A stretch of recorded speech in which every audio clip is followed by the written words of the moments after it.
So వాళ్ళకి కానీ స్పెషల్గా ఇది చేశారు. సో చాలా ఊపిరిపోయిపోయారు. ఆ రంగనాయక మండపంలో ఇచ్చేశారు. అప్పుడు నేనేమనుకున్నాను, అయ్యా వెంకటేశ్వర స్వామి తీసుకువచ్చి మీ పాదాల ముందు నేను పెట్టకపోతే నా పేరు గోపాలకృష్ణ కాదేమో.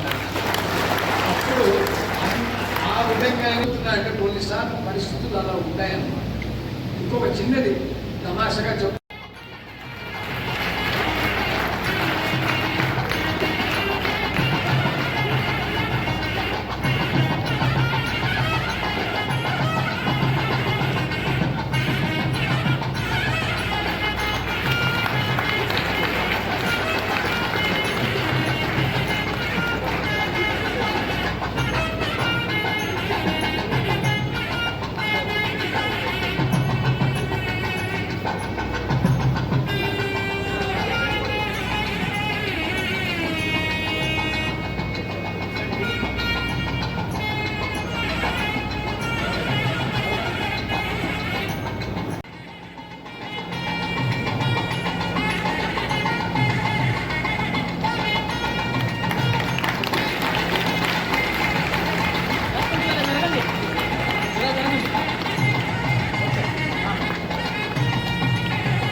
ఈ పుస్తకం రాయడానికి ముఖ్య ఉద్దేశం ఏమిటి అంటే, ఎంతోమంది స్టూడెంట్స్ ఐఏఎస్ అపీర్ అవుతుంటారు.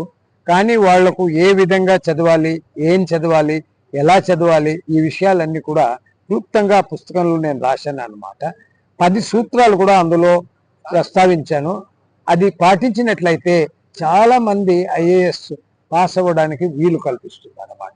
ఇంకొక విషయం నేను చెప్పింది ఏంటంటే, ప్రతినిత్యము ఒక పద్ధతి ప్రకారం చదవాలి అన్నమాట.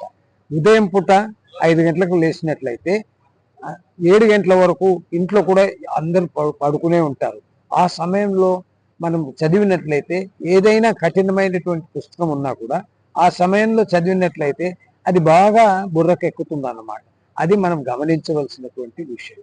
రెండోది, మనం ఏదైనా చదివితే రాస్తే మర్చిపోకుండా ఉంటామని, అది రాస్తూనే ఉండాలన్నమాట. మనం అది రాస్తూ ఉంటే చాలా బాగా ఉంటుందని. అప్పుడు మనకేమవుతుంది, దాన్ని కీవర్డ్స్ ఏదైనా చదివినప్పుడు ఆ అక్షరాల్లో కూడా ఒక కీవర్డ్ ఉంటుంది. ఆ కీవర్డ్ మనం రాసుకున్నట్లయితే, దాన్ని సమ్మరీ లాగా పుస్తకంలో రాసుకుంటే ఎప్పుడైనా మనం ఆ కీవర్డ్ జ్ఞాపకం వచ్చిందంటే ఆ పారాగ్రాఫ్ అంతా కూడా రాయడానికి వీలు ఉంటుంది. అది మనము ఒక పద్ధతి కింద నేర్చుకుని ప్రతిసారి, నాకు కొంతమంది ఐఏఎస్ పాస్ అయిన అబ్బాయిలు కలిశారు. వాళ్ళు ఏమంటే, సార్ నేను మొత్తం సెంటెన్స్ని పెన్సిల్లో కింద గీర్చేవాడిని, తర్వాత ఆ పెన్సిల్ మార్కులు కూడా కొంత నేను తీసేస్తూ ఉంటే ఆఖరణ ఏం మిగిలిందో దాన్ని కీవర్డ్ అంటారు. ఆ కీవర్డ్ మాత్రం నేను జ్ఞాపకం పెట్టుకుని ఇంకొక పుస్తకంలో సమరీ లాగా పెట్టుకుంటే పరీక్ష ముందు నేను ఆ కీవర్డ్ చదివినట్లయితే మొత్తం పారాగ్రాఫ్ చదివినట్టు వాడవుతుంది. అట్లానే ఒక్కొక్కరికి ఒక్కొక్క విధంగా ఉంటుంది అన్నమాట. కొందరు ఉదయం పూట లేస్తారు, కొందరు లేటుగా లేస్తారు, కానీ రాత్రి చాలా చదువుతారు. ఇవన్నీ కూడా ఏమిటంటే, నిశ్శబ్దమైనటువంటి వాతావరణంలో చదివితే అది బాగా బుర్రకెక్కుతుంది. బాగా నిద్రపోయి పొద్దున్న లేచినట్లయితే ఆ సమయంలో డిస్టర్బెన్సెస్ ఏమీ ఉండదు. మనం రిఫ్రెష్డ్గా ఉంటాం కాబట్టి, వాతావరణం బాగుంటుంది కాబట్టి మనం ఏం చదివినా కూడా అది బాగా మనసులో ఉండిపోతుంది. అది ముఖ్యంగా మనం గమనించి నేర్చుకోవాల్సింది. తల్లిదండ్రులు కూడా ఇది పిల్లలకు నేర్పించినట్లయితే వాళ్ళు తప్పకుండా పాస్ అయ్యేకి అవకాశాలు ఎక్కువైతాయి అన్నమాట.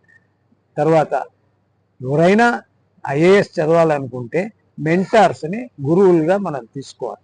మనకంటే బాగా చదువుకున్న వాళ్ళు, ఇదివరకు ఆ పరీక్ష రాసిన వారు, పాస్ అయిన వారు కానీ, టీచర్స్ కానీ, వాళ్ళని మనం కలిసినట్లయితే వాళ్ళు ఏ పుస్తకాలు చదవాలి, ఏ విధంగా చదవాలి, ఏ విధంగా రాయాలి, ఇవన్నీ నేర్పుతారు. అది నేర్చుకోవడం చాలా ముఖ్యమైనటువంటి విషయం అన్నమాట. తర్వాత నేను కూడా ఎక్కువగా ఏది చేయాలనుకుంటామో ఒక రోజు అవన్నీ రాసుకుని దాంట్లో ఎన్ని చేయగలిగామో చూసుకుని, తర్వాత ఏది చేయలేదో మరి నెక్స్ట్ డే అది మళ్ళీ లిస్ట్లో ఎక్కాలన్నమాట. అట్లా చేస్తూ పోతే మనం తప్పకుండా ఇది అవుతాం అనమాట. రాయటం మాత్రం చాలా ఇంపార్టెంట్ అన్నమాట. మనకు మాట్లాడేటప్పుడు ఎన్నో వస్తాయి కానీ రాయాలన్నమాట. రాస్తే ప్రెసిషన్ వస్తుంది. రాసినప్పుడు ఏమవుతుంది.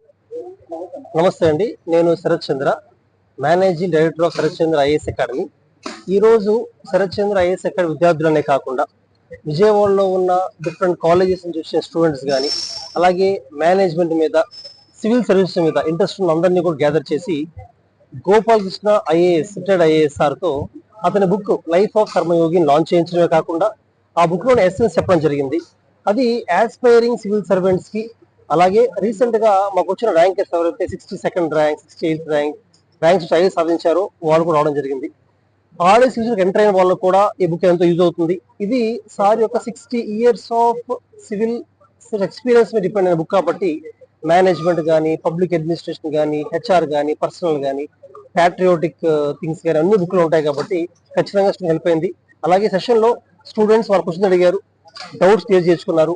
ఇటువంటి ఒక సీనియర్ ఆఫీసర్ రిటైర్డ్ ఆఫీసర్ మన దగ్గరికి వచ్చి విజయవాడకు వచ్చి పిల్లలందరికీ చెప్పడం ఆనందంగా ఉంది. ఈ బుక్ లాంచ్ చేయడానికి శరత్చంద్ర ఐఏఎస్ అకాడమీకి ఇచ్చినందుకు అవకాశం చాలా హ్యాపీగా ఉందండి. Thank you very much.